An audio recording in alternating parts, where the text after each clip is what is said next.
Dans cette vidéo, je voudrais vous présenter une méthode que j'utilise pour rechercher des actions avec un business résilient, un business croissant, des revenus croissants évidemment, un dividende et aussi une forte image de marque. En effet, je ne recherche pas que des actions à très forte croissance, même si j'en ai dans mon portfolio aussi, mais je recherche aussi des actions qui ont une bonne croissance, un bon potentiel futur et aussi un dividende parce que personnellement, j'adore les dividendes et les dividendes croissants. Et en plus, si l'action allait à un bon prix, alors parfait, car au final, j'allie la stratégie des actions à dividendes et la stratégie des actions value. Et pour information, j'ai d'ailleurs des actions de ce type dans mon portefeuille d'ores et déjà. Je pourrais par exemple vous citer NII et BEPC qui sont des actions dans la production d'énergie renouvelable qui ont un dividende croissant et qui en plus sont des entreprises qui croient. J'ai aussi Apple et Microsoft dans la tech qui sont des grosses actions qui croient énormément et qui en plus payent un dividende. On pourrait aussi citer par exemple Skyworks Solutions et Qualcomm qui eux sont dans les composants électroniques, microconducteurs, etc. Et je profiterai aussi de la première partie de cette vidéo pour faire une petite mise au point sur un sujet qui me paraît assez important et quelque chose que j'entends beaucoup en ce moment. Salut à tous, c'est Dorian de la chaîne Thinkify et bienvenue dans cette nouvelle vidéo. Alors tout d'abord cette petite mise au point et pourquoi je fais cette vidéo. Tout simplement car pour moi les actions value et dividendes elles sont tout aussi importantes que les actions à très forte croissance. En effet on connaît tous par exemple l'histoire de Warren Buffett avec Coca-Cola ou Apple et l'histoire elle nous montre bien que les retours sur investissement et la croissance des dividendes sur le long terme peut faire des vrais miracles, surtout notamment avec la croissance des intérêts composés. Je fais aussi cette vidéo car j'ai l'impression qu'en ce moment, si on a ne serait-ce qu'une action risquée dans son portefeuille, ou une action dite risquée, ou par exemple une SPAC, alors c'est une mauvaise décision, c'est pas une bonne idée. Et si vous regardez en ce moment, on entend énormément de personnes qui sont en train de retourner vers des actions value, des actions sur les commodities, etc., pour entre guillemets combattre l'inflation, et la tech et la croissance sont en train de se faire un petit peu massacrer. Et du coup, je voulais faire le point dans cette vidéo sur mon portefeuille rapidement, parce qu'au final, les actions que j'ai citées au-dessus, elles représentent une bonne partie de mon portefeuille, et j'ai assez peu de croissance dite risquée, même si on pourrait croire le contraire, parce qu'on focus des fois sur une action entre guillemets très risquée. Et donc j'ai regardé les pourcentages juste avant la vidéo, donc j'ai 27% de mon portefeuille en ce moment qui représentent des actions croissance et dividendes. J'ai 60% qui représentent vraiment des actions pure croissance pour moi, comme par exemple Google, Amazon, AMD, Tesla, Etsy, etc. Et enfin, j'ai seulement entre guillemets 14% d'actions dites très risquées, c'est-à-dire des actions qui ne gagnent pas du tout d'argent et qui vont avoir besoin de nombreuses années avant d'être profitables. Je pense ici à des entreprises comme Teladoc, Beyond Meat, etc. Et évidemment, ces pourcentages, et notamment ce 14% d'actions risquées qui pourrait paraître gros, c'est en excluant mes ETF, en excluant mon immobilier, en excluant le cash que j'ai de côté, bref, tous mes autres investissements. Donc au final, il faut comprendre que ça représente une très faible partie de mon portefeuille. On doit être largement sous les 5%, plutôt autour de 3% de mon patrimoine, qui est mis sur des entreprises très risquées. L'autre point que je voulais aussi mettre en avant, c'est quand on entend parler d'investissement long terme, on se dit super, je vais garder cette action 5 ans, 10 ans, mais après on écoute aussi le marché, et beaucoup de gens le font, et moi y compris. Par exemple, il y a un an, en janvier-février 2021, les SPAC et toutes les actions risquées étaient extrêmement à la mode, et les gens investissaient en disant c'est pour le long terme, dans 10 ans j'y crois, et maintenant, un an plus tard, plus personne n'en veut alors que ça fait qu'un an. Et j'avais même d'ailleurs fait une vidéo complète là-dessus sur est-ce qu'on investit vraiment long terme, parce qu'il faut se rendre compte que quand on dit on investit long terme, on parle vraiment de 5 ans à 10 ans, qui sont des périodes très longues sur une vie. Et c'est pour ça que je pense qu'il faut laisser leur chance à certaines entreprises très risquées. À partir du moment où on a pris la décision d'investir dessus, il faut leur laisser le temps et pas au bout de 6 mois décider de les vendre parce qu'elles sont plus à la mode. Très bien, donc j'en ai fini avec cette première partie, elle était un peu plus longue que prévu, mais c'était important pour moi de rappeler certains fondamentaux de ma stratégie et de montrer que même si certains investissements sont risqués en effet, ça ne représente pas tout mon patrimoine et je ne vais pas m'amuser à mettre 50% sur des actions très risquées. Très bien, donc passons maintenant au screener. Alors moi personnellement j'utilise celui de Finviz, il y en a plein, vous n'êtes pas obligé d'utiliser le mien. Donc une fois que vous êtes sur le site, vous allez simplement sur la catégorie screener qui est ici. Ensuite pour les caractéristiques, moi personnellement je clique sur le all ici, en gros toutes les catégories, et donc ça me permet de choisir ce que je veux. Alors dans ce cas précis, moi ce que j'aime sélectionner pour entre guillemets narrow down, donc ne pas avoir toutes les actions mais quand même avoir une proposition de nombreuses actions qui pourraient m'intéresser, parce qu'en fait au final l'idée c'est de générer automatiquement une liste d'actions qui pourraient nous intéresser. Donc personnellement, moi ce que je sélectionne c'est une market cap au-delà de 2 milliards. Je ne veux pas avoir de trop petites entreprises parce que c'est pour moi des entreprises qui n'auront pas forcément facilement une bonne croissance et stable sur le long terme. Ce seront généralement des entreprises assez jeunes. Ensuite, je veux que mon EPS, donc mon revenu net par action, aussi bien dans le passé que dans le futur, soit supérieur à 0. Alors, j'entends bien que l'EPS, notamment dans le futur, c'est lié aux prévisions des analystes. Cependant, je fais ça tout simplement parce qu'une entreprise qui a des résultats nets négatifs ou qui en a eu dans le passé ou qui va en avoir dans le futur, ce sont généralement des actions à forte croissance, assez spéculatives, et c'est pas du tout ce que je cherche. Ici, je recherche des actions value avec un dividende. Du coup, en parlant de dividendes, pour trouver des actions à dividendes, c'est assez simple. Je demande un dividende positif, donc supérieur à 0. Ensuite, je demande un quick ratio supérieur à 1. Donc ça veut dire tout simplement que je veux qu'ils aient plus d'assets que de liability. Donc une entreprise, entre guillemets, qui a des comptes, des bilans financiers sains, avec pas trop de dettes et assez de cash et aussi une vraie valeur construite dans l'entreprise. Et ensuite, les deux dernières choses que je demande, c'est une marge nette supérieure à 10%, tout simplement parce que je veux des business qui ont une forte marge nette. J'accepte d'avoir une marge nette faible si ce sont des business à très forte croissance et j'estime que la marge sera haute dans le futur. Mais ici, on parle encore une fois d'actions value, d'actions généralement assez solides avec une croissance pas trop élevée des revenus, mais plus une croissance du dividende et du business de façon générale. Et donc vous verrez d'ailleurs les entreprises dont je vais parler plus tard, ce sont des entreprises généralement déjà assez grosses. D'ailleurs vous pouvez en voir certaines en dessous, on voit par exemple Apple dans la liste. Et donc c'est pour ça que je veux que leur marge nette soit déjà assez élevée. Et enfin le dernier élément que je mettrai, c'est le payout ratio sous les 80%, tout simplement parce que je veux éliminer toutes les entreprises qui payent plus de 80 voire 100% de leurs revenus nets en dividendes, parce que ce sont les entreprises qui ne pourront pas le maintenir sur le long terme.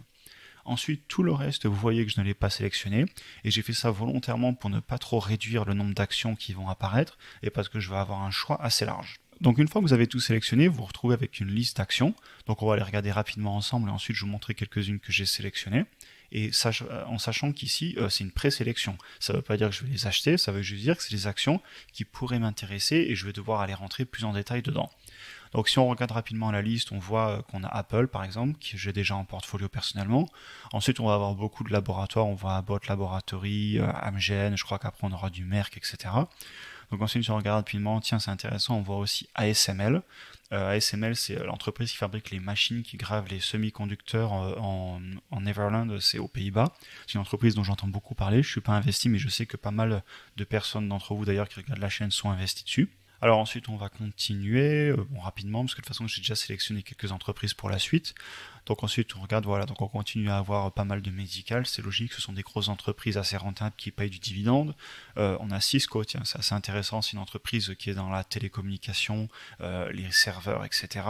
Après il y a pas mal d'entreprises que je connais pas, et comme je vous le disais dans l'intro, je recherche aussi des entreprises avec une forte marque, parce que comme l'explique très bien Warren Buffett, une entreprise avec une forte marque, c'est une entreprise qui va très bien combattre l'inflation, qui a du pricing power, donc qui peut mettre le prix qu'elle le souhaite dans le temps.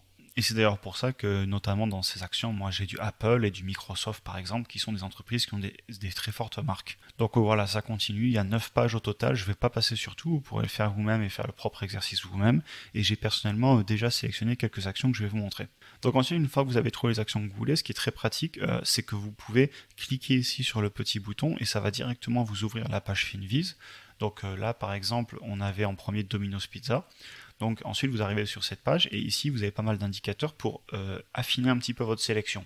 Donc là, j'ai mis, on voit sur 10 ans que l'entreprise a énormément grossi, donc ça prouve que c'est une action quand même assez croissance. Et ensuite, ici, vous avez tous les indicateurs. Donc on a un dividende de 0,87%, on a un quick ratio à 0,6, donc pas trop de problèmes de dette. On voit la croissance sur les 5 dernières années de 12%, sur les 5 prochaines années de 12% et sur les 5 dernières années de 29%. Et ici, on voit la marge, par exemple, nette à 11,66% et un payout ratio de 25,80. Donc voilà, je ne vais pas passer en détail toutes les actions. Là, je vous ai montré un petit peu ce à quoi je regarderai très rapidement. Vous avez évidemment aussi le price to sales, le PE, le forward PE, donc c'est pas mal d'infos.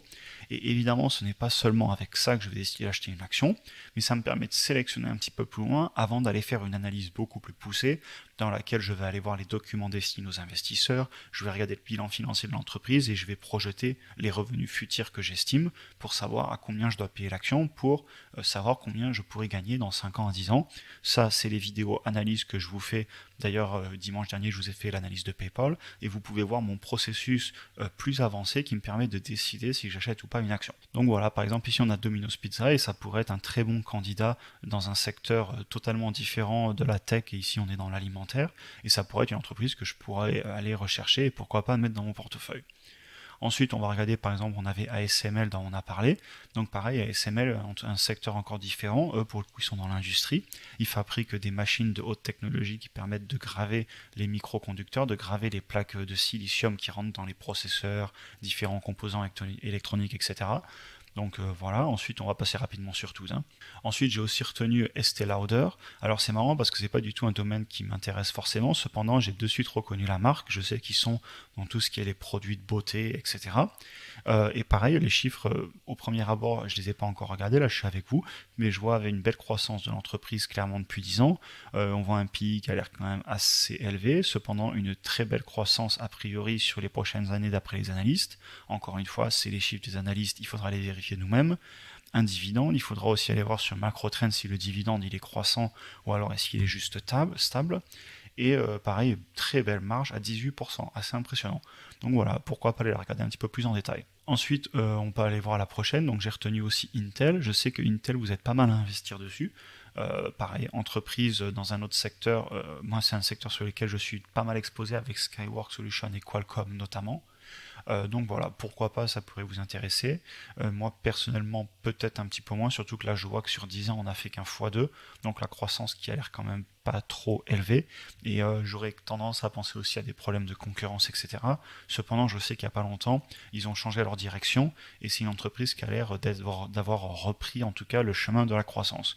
Mais pourquoi pas aller l'étudier. Encore une fois, dans la vidéo ici je vous présente juste mon processus de recherche d'action et je vous fais pas une analyse complète de chaque action. Ensuite j'avais aussi retenu McDonald's. Pareil, McDonald's, une entreprise qui a eu une très belle croissance sur les 10 dernières années, une entreprise qui paye un joli dividende, une très très bonne marge nette, c'est même impressionnant, là je regarde, waouh. Next Next croissance sur les 10 prochaines années à 12%, et un PI forward PI à 22,25. Cette action est très intéressante là de ce que je regarde. Va clairement falloir que j'aille beaucoup plus en détail, mais je suis limite impressionné de ce que je vois, surtout que c'est une entreprise. Honnêtement, je vois les McDo, ils sont tout le temps pleins à ras-bord. Quand j'étais en vacances dans pas mal d'endroits, ils sont toujours pleins partout sur Terre, j'ai l'impression. En Chine, c'était un énorme succès, en France aussi évidemment. Très bien, écoutez, bonne surprise là que je regarde la vidéo, je la regarde en direct avec vous. Pourquoi pas la regarder? Cependant, je vois quand même une baisse sur les ventes, c'est pas forcément très rassurant. Bref, je vais pas l'analyser ici, désolé, je me perds dans mes pensées, je la regarderai un petit peu plus près. Ensuite, pareil, juste en regardant le nom, de suite j'ai reconnu 3M. Donc 3M, je l'ai aussi retenu juste pour vous la montrer. Vous voyez, je prends des actions aussi sur lesquelles je reconnais de suite le nom de l'entreprise parce que je veux des actions avec une forte marque, comme je vous le disais. Bref, je ne vais pas passer sur les chiffres, vous pourrez aller regarder. 3M, c'est une entreprise très connue qui fait beaucoup d'équipements et de produits pour l'industrie, les entreprises, etc. Ensuite, j'ai retenu Nike. Pareil, Nike, très forte marque, entreprise qui a eu une très forte croissance ces dernières années, qui paye du dividende, qui a une marge à plus de 10%. Donc pourquoi pas aussi aller l'étudier. Ensuite, j'ai retenu Tapestry. Tapestry, pareil, ils sont dans le luxe et le semi-luxe aux États-Unis. Ils ont pas mal de grandes marques là-bas. Et donc pareil, entreprise qui paye un dividende, entreprise avec un PI, un forward PI et un price to sales très faible, une belle croissance dans le futur, une marge, bon 12% c'est pas exceptionnel mais c'est pas mal non plus, et un très faible payout. Donc c'est assez intéressant aussi je trouve d'ailleurs, un petit peu comme McDonald's, pourquoi pas m'y intéresser un petit peu plus. Et enfin, la dernière que j'ai retenue pour vous montrer, c'est Visa. Alors Visa, c'est typiquement une action value croissance avec un dividende croissant. Elle est très connue dans ce domaine. On voit là un dividende assez faible par contre, un payout assez faible. C'est quand même une entreprise qui est encore très croissance. D'ailleurs, on le voit très bien, ils ont un PI de 44, un forward PI de 26, un price to sales à 18, c'est très élevé.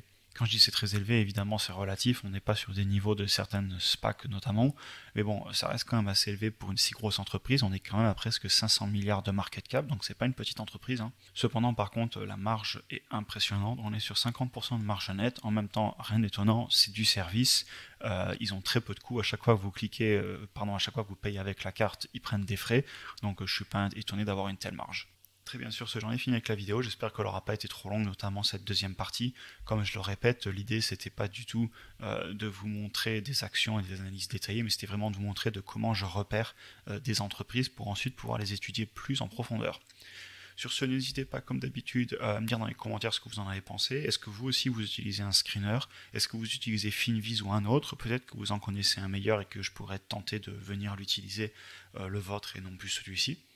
N'hésitez pas aussi à me dire dans les commentaires ce que vous avez pensé de la première partie de la vidéo. Est-ce que cette petite mise au point, elle vous a paru cohérente, ou alors est-ce que vous pensez que c'est une erreur de ma part d'avoir quelques actions très spéculatives dans mon portefeuille?